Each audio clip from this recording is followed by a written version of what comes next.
The warning lights painted Captain Daeho Kim's face red as alarms screamed through the bridge of the Morning Star. His hands moved across the control panel with practiced speed, but the numbers told a terrible story. The engines were dying, and 3,000 colonists depended on him to save them. "Engineering, report," Daeho said into his comm unit, keeping his voice steady even as the ship shuddered around him. "Captain, we hit something in that debris field. The main engine core is cracked. I can give you life support and basic systems, but we're not going anywhere." Hannah Park's voice crackled through the speaker. She was the best engineer Daeho had ever worked with, and if she said the engines were gone, they were gone. Young Sik Choi looked up from his station, his young face pale. "Sir, should I send the distress signal?" Daeho nodded. They were 6 days from the nearest colony and 2 weeks from Earth. Without engines, they would drift in space until their supplies ran out. "Send it. Make it clear we're a civilian transport with colonists aboard." The distress signal went out into the black void of space, carrying coordinates and a simple message. Help needed. Daeho watched the scanner, hoping to see a friendly ship appear. What came instead made his blood run cold. 12 ships dropped out of faster-than-light travel around them. They were massive warships, their hulls decorated with strange symbols. The lead ship was 3 times the size of the Morning Star. These were not rescuers. "Incoming transmission," Young Sik said, his fingers shaking as he worked the controls. The screen flickered to life, showing a face that was almost humanoid but wrong in subtle ways. The being's skin was pale blue, his eyes were too large, and his mouth held too many teeth when he smiled. He wore a uniform covered in medals and insignia. "Greetings, primitive vessel. I am Admiral Rix Val, of the Velkari Empire's 3rd Expansion Fleet. You will power down your systems and prepare to be boarded. Resistance will result in the termination of your crew and cargo." Daeho felt his stomach drop. He had heard stories about the Velkari. They were slavers, raiders who captured other species for their arena games and labor camps. "We are a civilian transport, under Earth's protection. We sent a distress call, not a surrender." Rixval's laugh was cold and mocking. "Earth. Yes, we have heard of your kind. Deathworlders, they call you. Born on a savage planet, trained in violence." His expression changed to something like hunger. "Your warriors will fetch excellent prices in our arenas.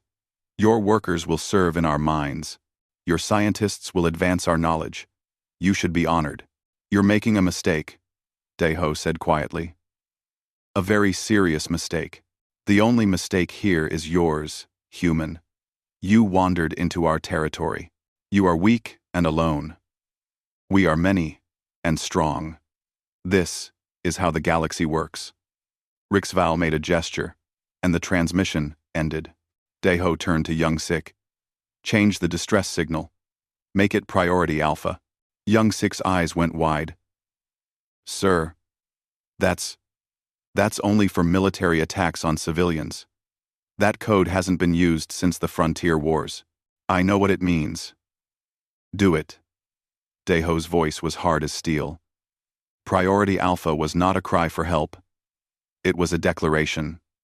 It told every human ship and station within range that civilians were under attack by hostile forces. It activated ancient protocols written in humanity's blood. Hannah's voice came through the comm. "Captain, I'm detecting boarding craft launching from their ships. I can try to reinforce the hull at the docking ports. Maybe buy us some time." "Do what you can, Hannah." "How long?" "Maybe 10 minutes if I redirect all available power." 10 minutes. Daeho looked at the tactical display. The Velkari ships surrounded them in a perfect formation. They were not worried about a fight. They were confident. Arrogant even. They thought this was easy prey. "Young Sik, did the priority alpha transmission get through?" "Yes, sir. Full broadcast on all emergency channels. Encrypted data burst with our exact situation, and the Velkari fleet composition went out too." "Good." Daeho sat back in his chair and watched the enemy ships closing in. He thought about his wife back on Earth, about the colonists sleeping in their cryopods below, dreaming of their new home on New Busan. He thought about what Priority Alpha meant, the Valkyrie boarding craft attached to the hull with loud, clanging sounds. Daeho could hear cutting tools beginning their work on the main airlock. Hana had bought them a few extra minutes, but not enough. "Captain, what do we do?" Young-sik asked. Fear clear in his voice. "We survive," Daeho said. "We stay alive. We protect the colonists as best we can. And we wait." "Wait for what?" Daeho smiled, and it was not a pleasant expression. "For them to realize they made a terrible mistake." The airlock exploded inward. Valkyrie soldiers rushed onto the bridge, carrying weapons that hummed with energy. They were tall and thin, moving with confidence. One of them fired a device that filled the air with blue light. Daeho felt his muscles lock up, felt himself falling as the neural dampener shut down his nervous system. As darkness closed in around him, he heard Rixval's voice. The Admiral had come aboard personally to inspect his prize. "Look at them, so fragile, so weak. The mighty Deathworlders are nothing but another species to be harvested." Rixval stood over Daeho's paralyzed form. "Your homeworld will never find you, human. You will be scattered across 1,000 worlds, lost in the Empire's vastness." Daeho could not move, could not speak, but his eyes were open. He looked up at the alien Admiral and managed the smallest smile. Rixval did not understand that smile. He did not know what Priority Alpha meant. He did not know that humanity had learned hard lessons about protecting their own. He did not know that the hunters had just become the hunted. The last thing Daeho heard before unconsciousness took him was Young-sik's whisper, barely audible. "The message got through, Captain. They're coming." And in the vast darkness of space, traveling faster than light itself, a fleet was indeed coming. Not to rescue, not to negotiate, but to teach the Valkyrie Empire why you never, ever attack a Deathworlder's family. Daeho woke to the sound of voices speaking a language he did not understand. His body ached, and his head pounded from the neural dampener. He opened his eyes slowly and found himself in a cell with metal walls and a single force field across the entrance. 20 other humans were in the cell with him, all looking scared and confused. "Captain Kim, you're awake." Hana sat against one wall, her engineering uniform torn and dirty. "They separated us into groups.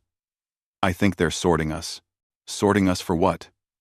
Daeho pushed himself to sitting position, fighting a wave of dizziness.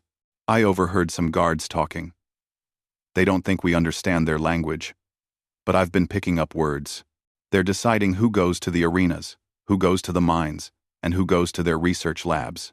Before Daeho could respond, the force field dropped. 6 Valkyrie guards entered, pointing their weapons at the humans. One of them, wearing different colored armor, pointed at several of the younger and stronger-looking humans. You,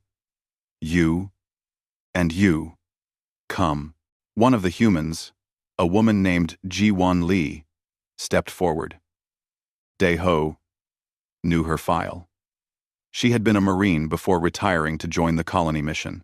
She looked at the guard with eyes that showed no fear. "Where are you taking us?" The guard struck her across the face with his weapon. Ji-won barely moved from the blow, though blood ran from her split lip. The guard looked surprised that she was still standing.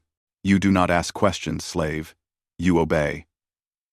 The guard seemed unsettled by her lack of fear and lowered his weapon. "Come. Now." Ji-won and 5 others were led away. The force field snapped back into place, and the remaining humans sat in heavy silence. "They're making a mistake," Hana said quietly. "They think we're weak because our ship was disabled. They have no idea what humans are actually capable of." Daeho nodded. He had seen the fear in that guard's eyes when Ji-won did not cower. The Valkyrie were used to victims, not fighters. In another part of the massive Valkyrie flagship, a scientist named Keel Noth examined the biological data from the captured humans. His research lab was filled with advanced equipment, and the readings on his screens made no sense. "This cannot be correct," Kelnoth muttered, running the scans again. "These readings indicate bone density 3 times, standard, muscle fiber composition designed for extreme stress, and a healing factor that rivals military-grade augmentation." His assistant looked over the data. "Perhaps the equipment is malfunctioning? I calibrated it myself. These humans, their home world must be incredibly hostile." Kelnoth pulled up the environmental data that Velkari scouts had gathered on Earth. His eyes widened as he read, "By the ancients, gravity 1.3 times standard, temperature swings of over 100 degrees in some regions. Atmospheric composition includes reactive oxygen, predator species including pack hunters, ambush predators, and megafauna, viral and bacterial load that would kill most species within hours. How did intelligence evolve in such conditions? Not just intelligence. They became the apex predator of their entire planet. Every other species on Earth either fears humans or was domesticated by them." Kelnoth felt a cold fear growing in his chest. "We have not captured weak prey. We have captured something very dangerous." In the arena holding pens, G1 was learning the layout of the Velkari ship. The guards were lazy, confident that the force fields and locked doors would hold their prisoners. They did not understand human problem-solving ability. "The control panel for the force field is outside," G1 whispered to the others in her cell. "But there's a maintenance access port in the ceiling. If we can reach it, I can bypass the field. Even if we get out, there are hundreds of guards," another prisoner said. "I'm not saying we escape the ship. I'm saying we make ourselves too much trouble to be worth keeping. We resist. We sabotage. We make them regret taking us. And we stay alive until help arrives." "You think help is coming?" G1 smiled grimly. "Captain Kim sent Priority Alpha. I saw it on the bridge display before they knocked us out. That means the entire human fleet knows we were attacked. Help isn't coming. Vengeance is coming." 2 days later, one of the Velkari guards made a fatal error. He entered a cell holding human children to deliver food. The children's parents, who had been separated into a nearby cell, heard their child crying.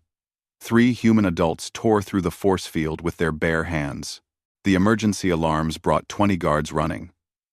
What they found was 3 humans standing over an unconscious guard, protecting a group of children.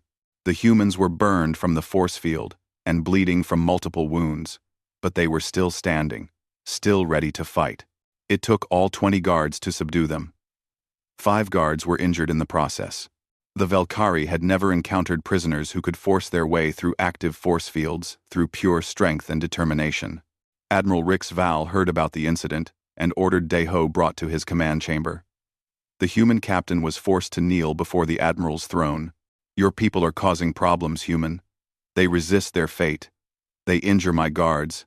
They damage my equipment." Rix Val leaned forward. "Tell them to behave, or I will begin executing them one by one." Deho looked up at the admiral, and his expression was calm. "You can execute us all if you want. It won't change what's coming. Nothing is coming. Your primitive world has no idea where you are. This sector of space is deep in Velkari territory. You are lost. We're not lost. We sent exact coordinates with our Priority Alpha transmission. The Terran Defense Navy knows exactly where we are. They know who took us. And they're coming." Rix Val laughed. "Your world has what? 50 ships? 100? The Velkari Empire controls 847 systems. We have thousands of warships.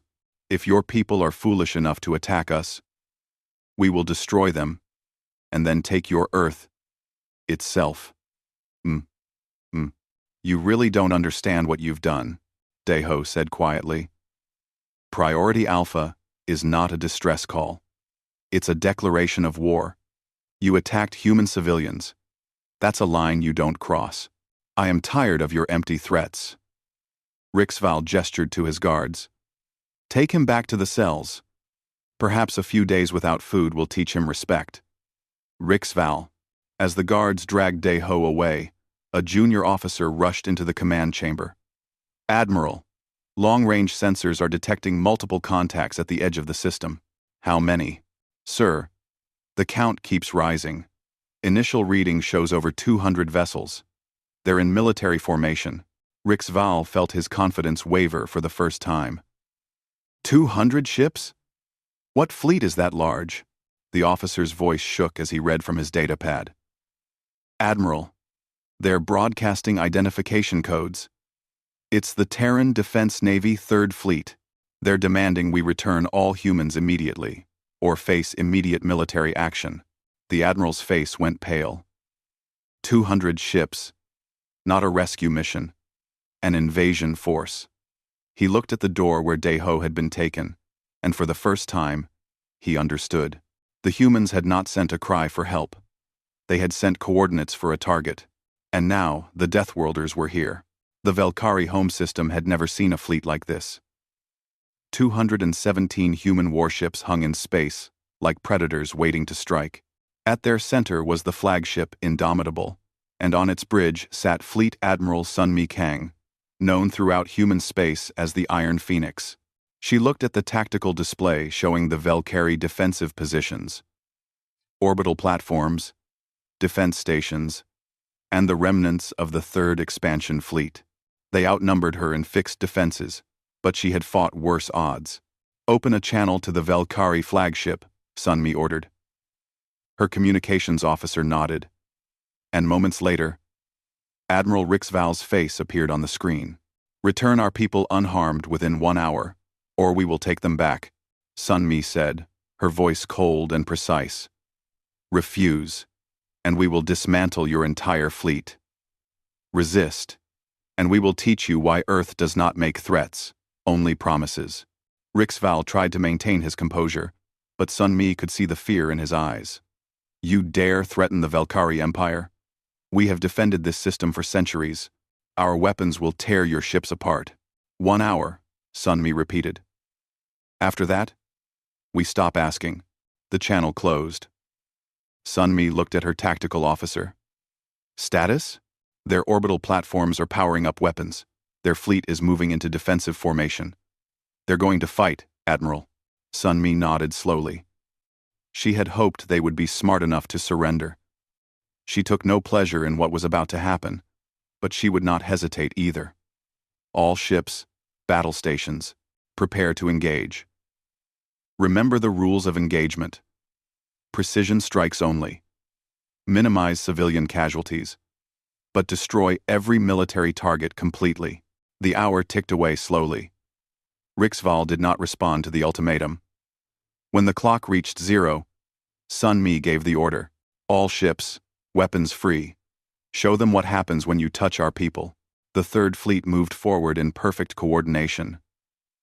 The Velkari opened fire first, their orbital platforms launching missiles and energy beams toward the human ships.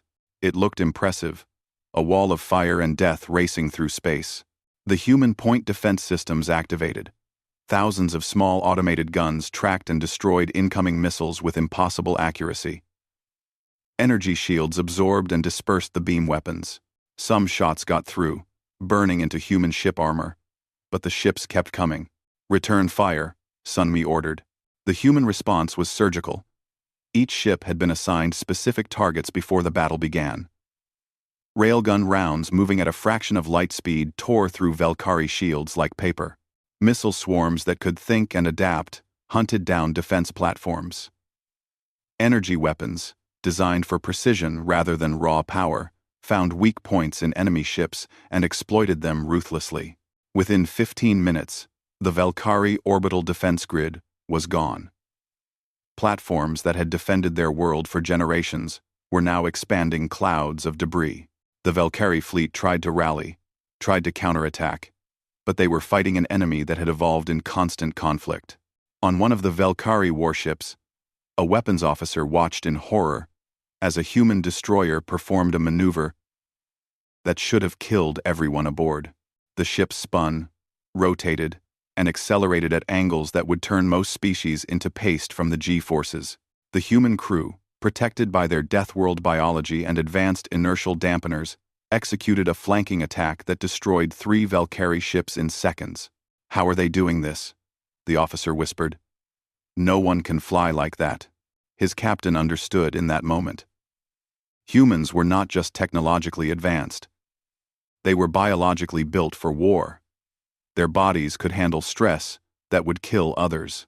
Their minds could process combat information with terrifying speed. They were persistence predators that had learned to hunt among the stars. On the Valkyrie flagship, Rixval watched his fleet die. "All ships, full retreat. Fall back to secondary positions." But there was no retreat. The human fleet had positioned ships to cut off escape routes. Every Valkyrie ship that tried to run found human destroyers waiting. It was not just a battle. It was a demonstration. The humans were teaching a lesson. Sun Mi watched the tactical display and felt no satisfaction, only grim determination. Launch the marine assault teams. Target the flagship and the processing stations. Priority 1. Recover all human prisoners. Priority 2. Secure the Valkyrie command staff for trial. Captain Hyunwoo Nam led the 1st Marine Regiment drop teams. 200 Marines in powered armor launched from their assault ships toward the Valkyrie flagship. Anti-aircraft fire reached up for them, but Marine drop pods were designed to survive atmospheric entry on hostile worlds. Valkyrie weapons barely scratched them. The pods smashed through the flagship's hull in 20 different locations. Marines poured out, their armor making them look like metallic giants. Each Marine carried weapons designed to punch through ship armor, and they moved through the Valkyrie corridors like a force of nature. Valkyrie security forces tried to stop them. It was like trying to stop a tsunami with a bucket. Human Marines were trained to fight in every environment, from zero gravity to toxic atmospheres. They had drilled for shipboarding actions thousands of times. The Valkyrie guards, who had only ever policed scared prisoners, were overwhelmed in minutes. In the holding cells, Ji-won heard the sound of human weapons fire and smiled. "That's our ride. Everyone get ready." The Valkyrie guards outside their cell looked nervous. One of them started to open the cell, probably planning to use the prisoners as hostages. Ji-won did not give him the chance. She grabbed the guard through the force field, ignoring the pain of the energy burning her hands, and slammed his head against the control panel. The force field dropped. Ji-won took the guard's weapon and stepped into the corridor. Other cells were opening as prisoners overpowered their captors. The humans that the Valkyrie had thought were subdued suddenly became extremely dangerous. Hyunwoo and his Marines reached the detention level to find human prisoners already fighting their way free. He saw a woman in torn civilian clothes holding a Valkyrie weapon, covering a group of children while they ran to safety. "Secure the area," Hyunwoo ordered. "Get all humans to the extraction point." "Sir, I'm Ji-won Lee, former Marine Corps. We have approximately 3,000 civilians scattered through this ship and 2 other stations." "Good work, Lee. My teams are sweeping all locations. We'll get everyone out." Hyunwoo accessed his tactical map. "The Admiral is probably in the command center. That's my next stop." Ji-won nodded. "Permission to accompany you, sir. I have something I want to say to that Admiral." Hyunwoo looked at her determined expression and smiled. "Permission granted. Let's go." They found Rixval in his command center, surrounded by his remaining officers. The Admiral tried to look defiant, but he was trembling. Human Marines had sealed all exits, and their weapons were pointed at every Valkyrie in the room. "Admiral Rixval," Hyunwoo said, his voice amplified by his armor's speakers, "you are under arrest for crimes against humanity, including kidnapping, assault, and attempted enslavement. You will be taken to Earth to stand trial. You cannot do this. I am a military officer of the Valkyrie Empire. This is an act of war." Ji-won stepped forward, and Rixval recognized her. She was bruised and burned but standing tall. "You started the war when you attacked our ship. We're just finishing it." Rixval was dragged away by Marines. Throughout the system, Human ships were extracting every captured human from Velkari facilities. Some prisoners had been hurt. Some had been tortured. Those guards who had harmed humans found that marine justice could be swift and final. Sunmi received reports of all humans recovered. 3,000 civilians. Scared, but alive. She opened a channel that broadcast to every Velkari ship and station in the system. This is Fleet Admiral Sunmi Kang of the Terran Defense Navy. You attacked our civilians. You tortured our people. You have learned the price of making Deathworlders your enemy. But this is not over. The Velkari Empire attacked humanity. Now humanity responds. She looked at her tactical officer. Send the message to Earth. Tell them we recovered all prisoners and are proceeding with Phase 2. Phase 2, Admiral? Sunmi's expression was hard as iron. We make sure this never happens again. The Terran Third Fleet did not leave Velkari space. Instead, they spread out across 6 systems, and what followed was not war but surgical dismantling. Every military shipyard, every weapons factory, every orbital defense station was reduced to scrap. The humans demonstrated a precision that terrified observers from other species who watched through long-range sensors. On the Velkari homeworld, Emperor Thalrix watched from his palace as human ships systematically destroyed his empire's military infrastructure. His advisors were in chaos, some demanding they fight, others begging to surrender. The emperor said nothing. He was beginning to understand the magnitude of his empire's mistake. A human diplomatic shuttle requested permission to land. The emperor granted it because he had no other choice. His ships were gone. His defenses were shattered. The humans could destroy his world if they wanted. And he knew it. Ambassador Jinsu Park walked into the imperial throne room with 4 marine guards. She was a small woman by human standards, but she carried herself with the confidence of someone backed by overwhelming military power. She looked up at the emperor on his throne and did not bow. Emperor Thalrix. I am Ambassador Jinsu Park, representing Earth and all human colonies. I am here to deliver the terms of your surrender. Surrender? The emperor's voice shook with rage and fear. The Velkari Empire does not surrender to primitives. Your empire attacked a civilian transport carrying 3,000 colonists, including children. You kidnapped them, hurt them, and planned to sell them as slaves. You started this war. We are ending it. Jinsu pulled out a data tablet and began reading. Earth's terms are as follows.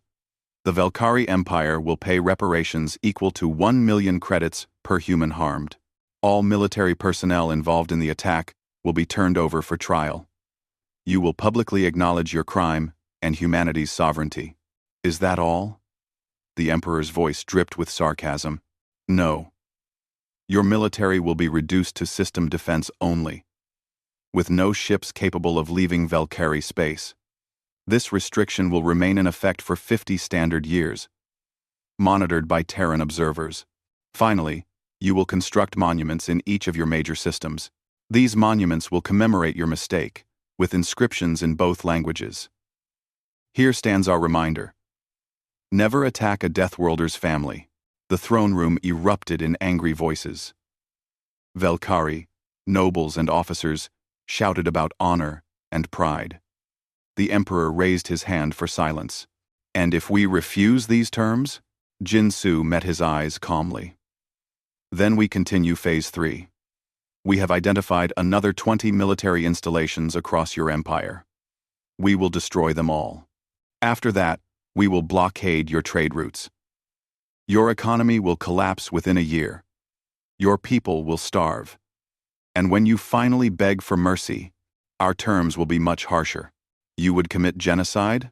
No. We would remove your ability to harm others. There is a difference. Jinsu's voice softened slightly. Your people are not our enemy. Your military arrogance is. Accept these terms. And in 50 years, when you have proven you can coexist peacefully, the restrictions will be lifted. Refuse, and your empire ends today. The Emperor looked at his advisors and saw only defeat in their eyes. He thought about ordering his ground forces to attack the ambassador. But he knew that would only result in orbital bombardment. The humans had shown they could be precise when they wanted to be. They could also be devastatingly thorough. "I accept your terms," the Emperor said finally, the words bitter in his mouth. "Wise decision." Jinsu pulled out a contract written in both languages. "Sign here. Your first payment of reparations is due in 30 days. The war crimes trials will begin in 60 days on Earth. And construction of the first monument will begin immediately." While this was happening, something interesting was occurring in the Galactic Council chambers. Thousands of light years away, representatives from 200 species watched recordings of the human fleet's actions. The debate was fierce. "The humans have overreacted," insisted one delegate. "They destroyed an entire fleet over a few thousand captives. The Velkari attacked civilians," another responded. "Under galactic law, the humans were within their rights to respond with military force." A third delegate, from a species that had also been victimized by Velkari raids in the past, spoke quietly. "I say the humans showed remarkable restraint. They could have destroyed the Velkari homeworld. Instead, they dismantled only military targets. Civilian casualties were minimal. They want justice, not genocide." The council secretary called for a vote. The question before the council: was humanity's military response to the Velkari attack legally justified under established galactic statutes? The vote was overwhelming. 147 species voted yes. Only 23 voted no, and most of those were Velkari allies. The council's official statement was diplomatic. "The Terran response to unprovoked aggression against civilians is recognized as proportionate defensive action under Section 7 of the Galactic Protection Accords." In simpler words, the humans were completely justified, and the rest of the galaxy had no intention of picking a fight with Deathworlders. Several species that had previously ignored humanity's requests for trade agreements suddenly sent urgent messages to Earth. They wanted alliances. They wanted defensive pacts. They wanted to make sure that if anyone ever attacked them, the humans might come to help instead of staying neutral. On the recovered transport ship Morningstar, now docked at a human repair station, Captain Daeho Kim met with his crew. They had been medically checked, debriefed, and cleared to return to duty. But the mission to New Busan was delayed while the ship underwent repairs. Hana Park stood at one of the viewports, watching a massive structure being built in orbit around the Velkari homeworld. "Is that the monument?" "Yes," Daeho confirmed. 300 meters tall. Made of the wreckage from Velkari warships that attacked us. The inscription will be visible from space. Do you think it will work? Will they learn? "I think the galaxy will learn. The Velkari might hate us forever, but they'll never attack humans again. And other species will see what happens when you hurt our people." End quote. That's 9. Youngsik joined them at the viewport. "Captain, I've been monitoring galactic communications. Species we've never talked to before are reaching out. They want to know more about Earth. Some are scared of us, but others seem interested in being our friends. Fear and respect are close cousins in a dangerous galaxy," Daeho said. "I would prefer friendship, but I will settle for them leaving our colonists alone." Hana turned to face him. "Do you regret it? Sending the priority alpha signal?" Thousands of Velkari soldiers died in the battle. Daeho was quiet for a long moment, thinking about the question carefully. "I regret that it was necessary. I regret that people died. But I do not regret protecting our colonists and making sure this never happens again. The Velkari chose to attack us. They chose to treat us as prey. We simply reminded them that humans are not prey. We are predators when we need to be." "The crew wants to know if we're still going to New Busan," Youngsik said. "After everything that happened, some are scared to leave Earth's protection. Tell them we leave in 2 weeks, as soon as repairs are complete. We will build our colony. We will explore the stars. We will make new homes and new friends. Deho smiled. And if anyone tries to stop us, they will learn the same lesson the Velkari learned. The monument was completed a week later. Its inscription was visible from orbit, written in letters 10 meters tall. Ships from every species in the region came to see it. The message was simple but clear. Here stands our reminder. Never attack a Deathworlder's family, for they do not forgive, do not forget, and do not stop until their own are safe. We learned this truth in fire and blood. Heed our warning, travelers. The humans of Earth protect their own. Below that, in smaller letters, was a list of names. 3,000 names. Every human who had been captured, every colonist who had been threatened. The monument was not just a warning, it was a memorial. A reminder that every life mattered to the humans. And across the galaxy, species that once saw humanity as newcomers began giving human ships a wide berth. Not out of hatred, but out of respect, born from healthy fear. The Deathworlders had spoken, and the galaxy had listened. 3 months after the Velkari incident, Director Bo-Ra Shin sat in her office deep beneath Terran intelligence headquarters and reviewed reports that made her deeply uneasy. The Velkari attack should not have been possible.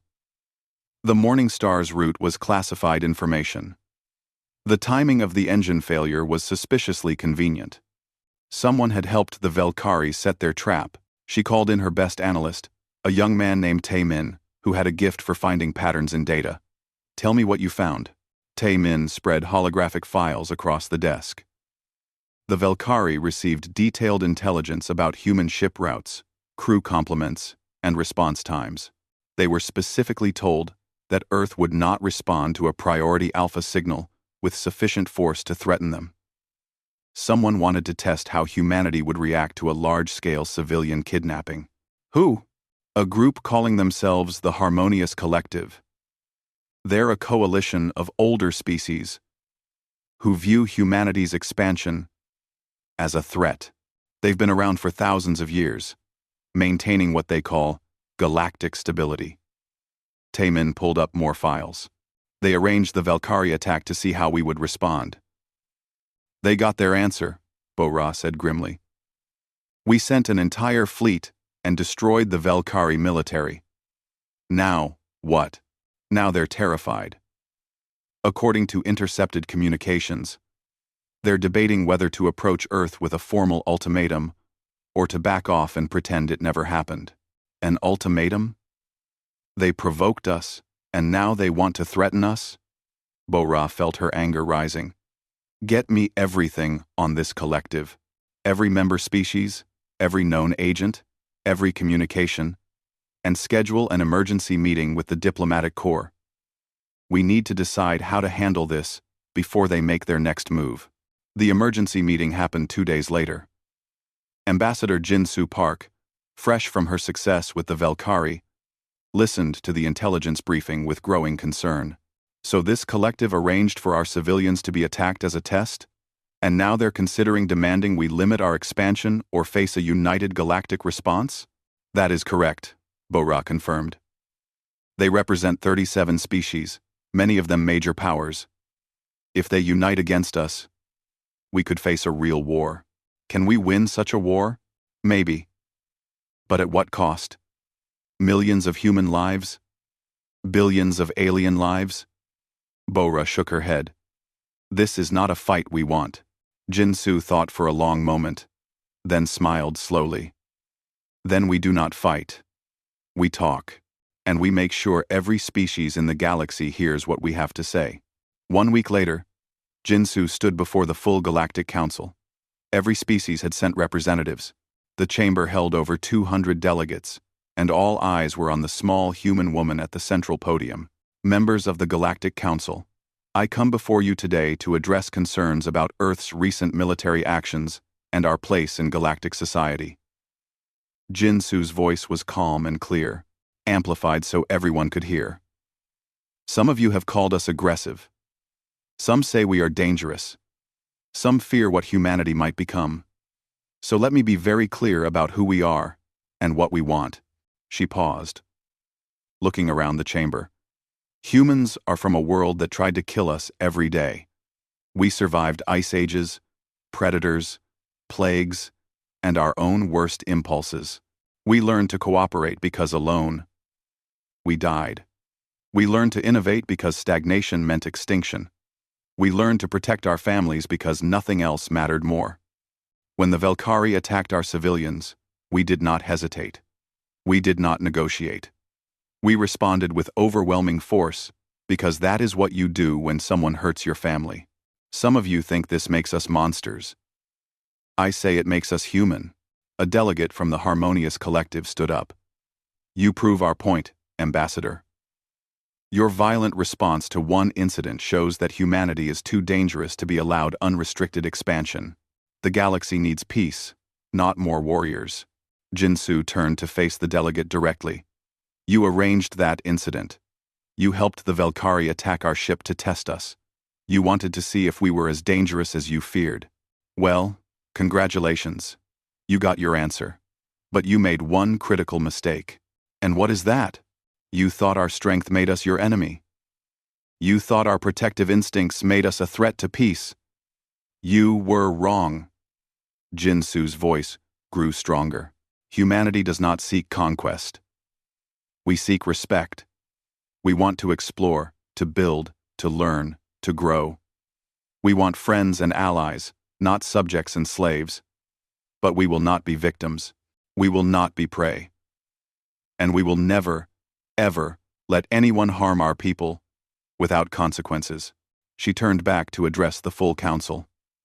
"I am here today with a message for every species in this chamber. Trade with us, and you will find us fair and honest. Ally with us, and you will find us loyal and supportive. Cooperate with us, and you will find us innovative and helpful. But attack us, threaten us, or harm our civilians, and you will learn what 3,000 years of survival on a death world taught us." "You threaten the entire council?" another delegate asked. "No. I make a promise. Every human ship, every human colony, every human life is under Earth's protection. We are a species that does not just survive. We thrive. We adapt. We overcome. Try to cage us. Try to limit us. Try to test us again. And you will not face one fleet. You will face all of humanity. And we are very, very good at war." The chamber erupted in arguments. Some species were outraged. Others were thoughtful. But Jinsu noticed something important. The delegates who had experienced war, who had survived their own struggles, were nodding slowly. They understood. Strength was not the same as aggression. The ability to fight was not the same as desire to fight. The vote came 3 hours later. The Harmonious Collective's proposal to limit human expansion failed spectacularly. 168 species voted against it. Only 19 voted for it. The rest abstained, not wanting to choose sides. Even more significantly, 43 species formally requested defensive alliances with Earth. They wanted to ensure that if they were ever attacked, the humans might come to their aid. The message was clear. Most of the galaxy did not fear humanity's strength. They respected it.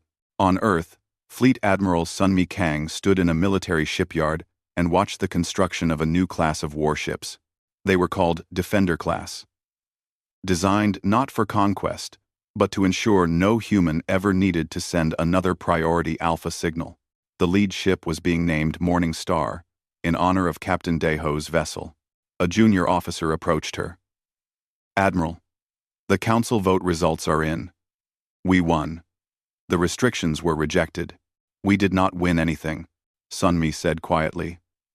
"We simply made our position clear. Now we have to prove we meant what we said. We have to show the galaxy that strength and peace can coexist. Do you think they will test us again? Some will. Pride and fear make people do foolish things. But the smart ones will learn from the Velkari's mistake. And in time, we will have more friends than enemies." The officer looked at the ships being built. Why name them defenders, if we have to be ready for war? Because that is what we are. We defend. We protect. We do not conquer. Sunmi smiled slightly. But any enemy who mistakes defense for weakness will learn a very painful lesson. On the colony ship Morningstar, now fully repaired and ready for departure, Captain Dae-ho Kim stood on the bridge and looked at the star charts. New Busan waited for them, a world ready to be turned into a home. His crew was at their stations. The colonists were in their cryopods. And the universe was full of possibilities. Hana Park checked her engineering systems one last time. All systems green, Captain. We are ready to go. Then let us go, Dae-ho said. We have a colony to build. Young-sik initiated the faster-than-light drive, and the Morningstar jumped into the void between stars. As they traveled, Dae-ho thought about everything that had happened. They had been attacked, captured, and rescued. The Valkyrie Empire had been humbled. The galaxy had been warned, and humanity's place among the stars had been secured not through conquest, but through the simple declaration that humans protect their own. Captain, Young-sik said, breaking the silence. I've been monitoring galactic news feeds. We are famous now. Some species call us the Deathworlder protectors. Others call us the Vengeful Stars. But everyone knows our story. Good, Dae-ho said. Let them know. Let every species understand that humans will travel to the furthest reaches of space. We will build colonies on hostile worlds. We will explore dangerous regions. We will push boundaries and break limits. But we will do it together. As a family. And anyone who threatens that family will face all of us. The Morningstar continued its journey through the darkness between stars, carrying its precious cargo of dreamers and builders toward a new world. Behind them, Earth's fleets patrolled the trade routes. Around them, the galaxy watched with newfound respect. And ahead of them, the future waited with infinite possibilities. The Deathworlders had spoken. The galaxy had listened. And the message was clear. Humanity had come to the stars, not as conquerors, not as victims, but as a family that would defend itself with everything it had. The universe was vast, dangerous, and full of unknowns. But humans had evolved on Earth, the ultimate death world. They knew how to survive. They knew how to thrive. And most importantly, they knew how to protect their own. Any species that forgot that lesson would learn it the hard way, just as the Valkyrie had. The monuments stood as reminders. The stories spread as warnings. And humanity continued its journey among the stars, with confidence born from the knowledge that they were never truly alone. They were human. They were family. And they were here to stay.